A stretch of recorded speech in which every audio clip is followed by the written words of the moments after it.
Today, I'm going to teach you how to be rich right away. Let's get into it. Hey everyone, it's Greg from Empire Flippers, Director of Marketing, and I'm talking about something that is a very fun topic for me, one I used to search about all the time when I was brand new to internet marketing and online business, and that is, how do I do it?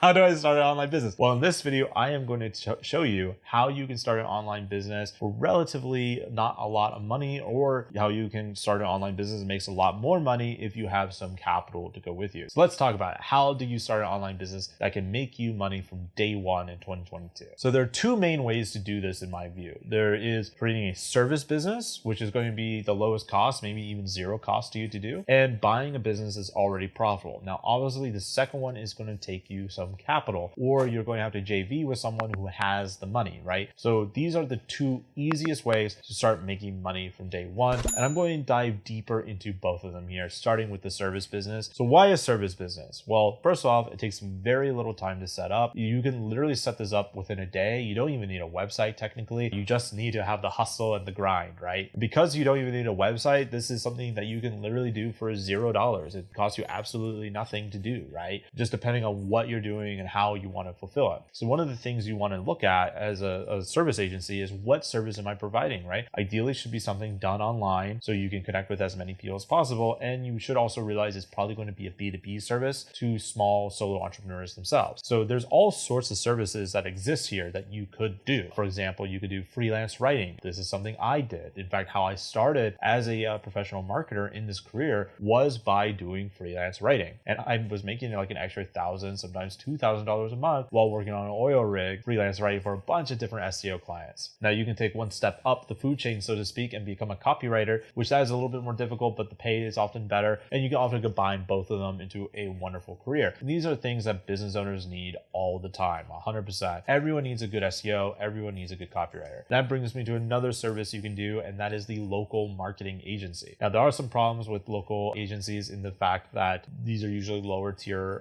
products or lower tier customers, where they're maybe paying $1,000, $2,000 a month retainer instead of like a $10,000 a month retainer. But also their problems are typically a lot simpler. The reason why I suggest this is a great hustle for someone in the beginning is because marketing on the local levels tends to be very uncompetitive, tends to be very untapped. And so even someone who's brand new often stands a shot at making a big win for their clients. And usually their clients have absolutely no idea what's going on, right? They have way more important stuff in their mind, like actually fulfilling the roofing jobs, for example, rather than learning how SEO works on Google, right? So they're often willing to hire you. Now, the two main services I would suggest for a local marketing agency that you offer is, of course, SEO with the local map pack. It's a very repeatable system. It's very logical. It's an assembly line kind of thing once you figure it out. And doing Facebook ads. Facebook ads, I think, is actually easier to sell than the SEO, because SEO takes a while before you see the benefit, right? You're looking at often 2 months sometimes, but sometimes even longer before they see a benefit. So it's like you're selling them air. And there's a lot more sketchy SEO people calling up your local chiropractor than there are Facebook ad people, right? So you can use Facebook ads to show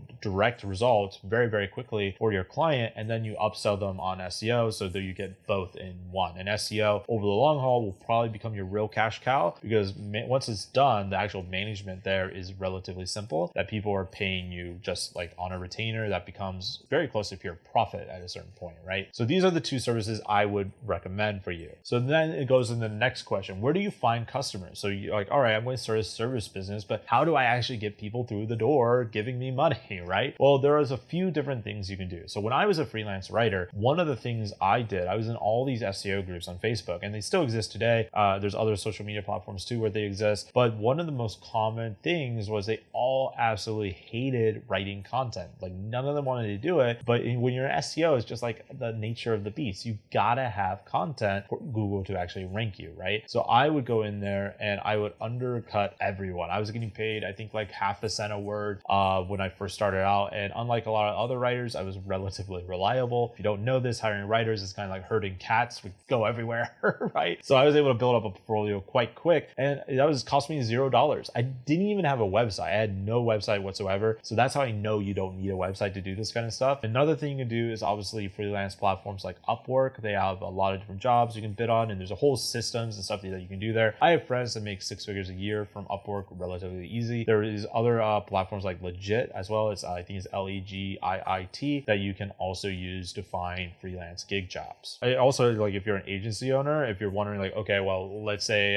my client type is roofers. Well, there's tons of groups on Facebook that is devoted to roofers that you can go in and start networking with them for free. And if you want to take even a more long-term kind of view on your side hustle where you can and basically talk to your ideal customer all the time, is just start a podcast. This is like a very cheap thing for you to do. Just need a microphone and some audio recording, and then you can clean it up. You can use something like Audacity that's free. And what you can do is if you're a local agency owner, you can go and instead of like pitching the roofers like, hey, let me do your SEO, let me do your Facebook ads, you pitch the roofers like, hey, would you come on to my podcast? It's a podcast about roofing and marketing for roofing businesses, where I interview, roofers, their challenges, how they overcome them, all that kind of stuff. People love talking about themselves, so let them talk about themselves. And you basically have this 45-minute podcast with your perfect customer. Well, guess what? That person is going to be a lot more open to hearing your pitch after something like that goes down, right? So this is a great strategy if you're a local agency that is,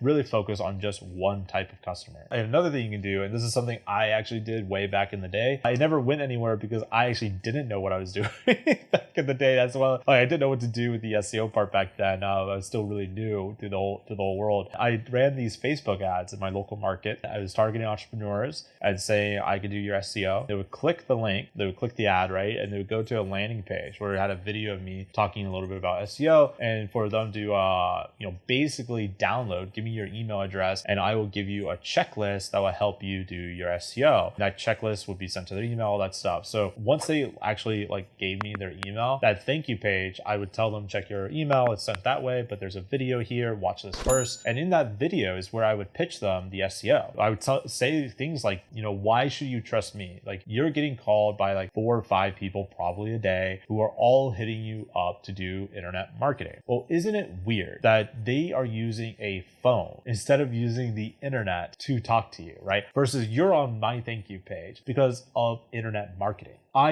used internet marketing to get you here. So of course, you should use me. And this actually led to people becoming my clients. The problem was I should have been selling Facebook ads instead of SEO at the time because I just didn't know SEO as well as I should have. And I unfortunately got the bane of every newbie SEO's agent's experience, which is a realtor.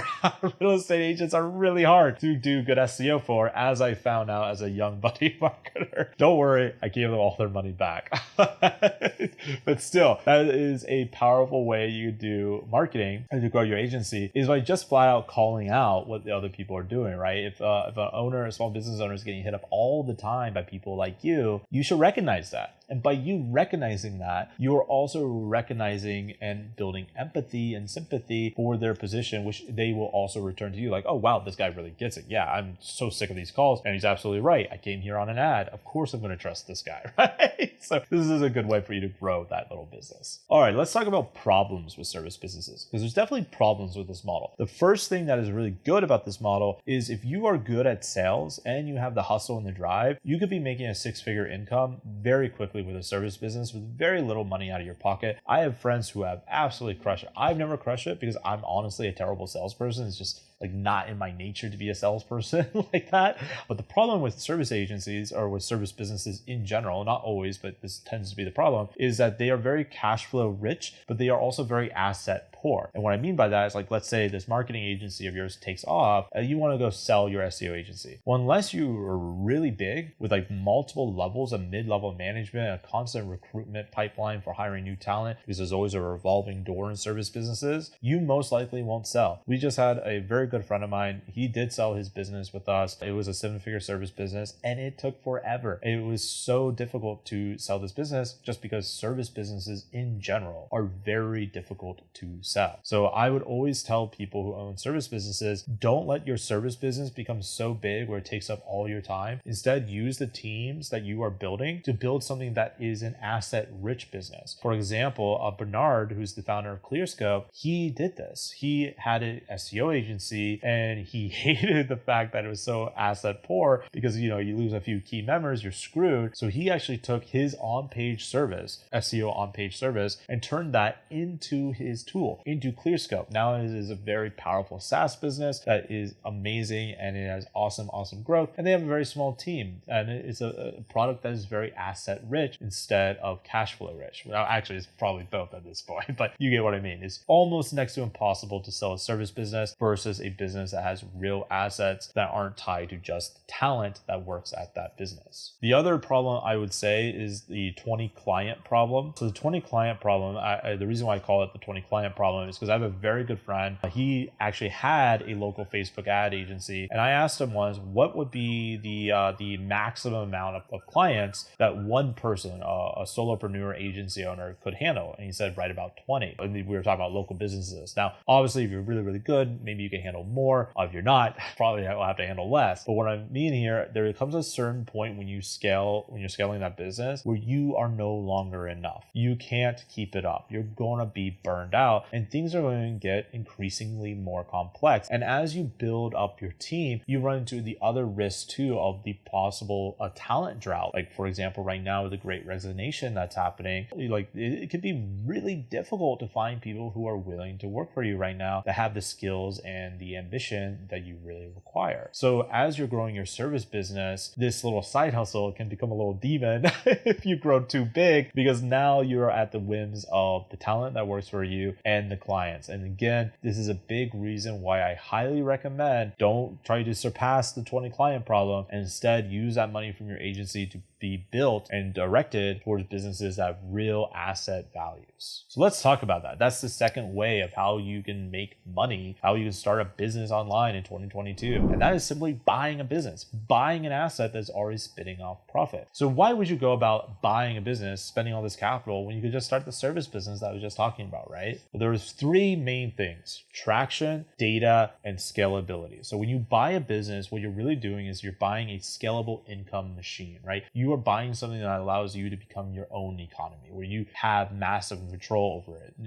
It's not like real estate, or especially not like stocks, where you have little to absolutely zero control over the investment. You are active investing. And with that active investing comes a huge amount of control that you can do, obviously a huge amount of risk, but because of the huge amount of control, you are actually able to grow it significantly faster than pretty much any other investment under the sun. I actually have gotten into arguments with crypto people that I think a better investment than Bitcoin is buying a business, and buying a business that you can scale specifically, or at least building a business you can scale. Because to me, scalable income is how you build real wealth. Like if you buy a business for say $100,000 that's making $2-3 a month versus buying $100,000 worth of Bitcoin, you can't do anything with that, right? The prices crash. Now you're down to $40K. But if you bought that $100,000 business, you make an extra $24,000, and then next year you could put in $124,000 into crypto because you're having all this other success with this business. To me, it just makes a lot more sense to buy scalable income machines. But let's talk a little bit about the traction part, right? So one of the big reasons why most businesses fail is because they can never find a good product market fit. And now what this means is I create a product, the market responds to it negatively or positively. If they respond positively, I get rewarded with money because I get customers now, right? But most entrepreneurs don't do good enough research to understand where that product market fit would be. But if you buy a business that's already making money, that's already done for you.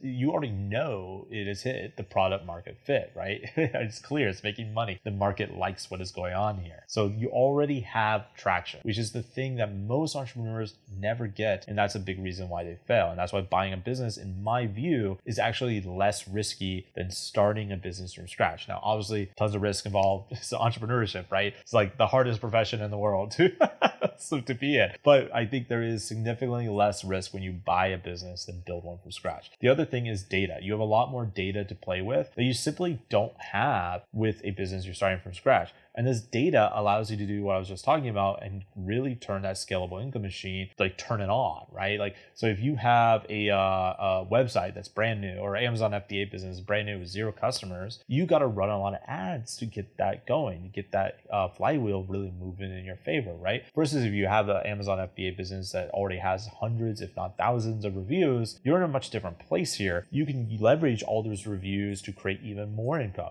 Because you're getting so much organic traffic already from Amazon, you can split test the listing page to have a higher conversion rate. You can increase the price of the product because a lot of times entrepreneurs are undercharging what they're actually worth, right? So there's all sorts of stuff you can do right away that if you did on a business you're building from scratch, it wouldn't really matter because you don't have any traffic, you don't have any data, you have 0 traction, right? All you can hope for is you're using the best practices for your niche and wait for the traffic to come to see what happens, right? So you have all this extra data when you buy a business that you simply don't have when you build from scratch. By the way, if you want to learn more about how you can buy a business and, as a newbie, I'll link to a video I did just recently on that topic so you can understand as a brand new person looking to start an online business, what to watch out for. And if you don't know who we are at Empire Flippers, we're like the largest curated marketplace in the world when it comes to buying and selling profitable online businesses. So definitely also register and count on our marketplace, which the link will be down below in the description. But I also want to talk about some of the other advantages of buying an online business, which I've kind of already mentioned, right? All the ones I just mentioned above, but also I wanted to really focus on the fact of how these businesses can grow. So these businesses can grow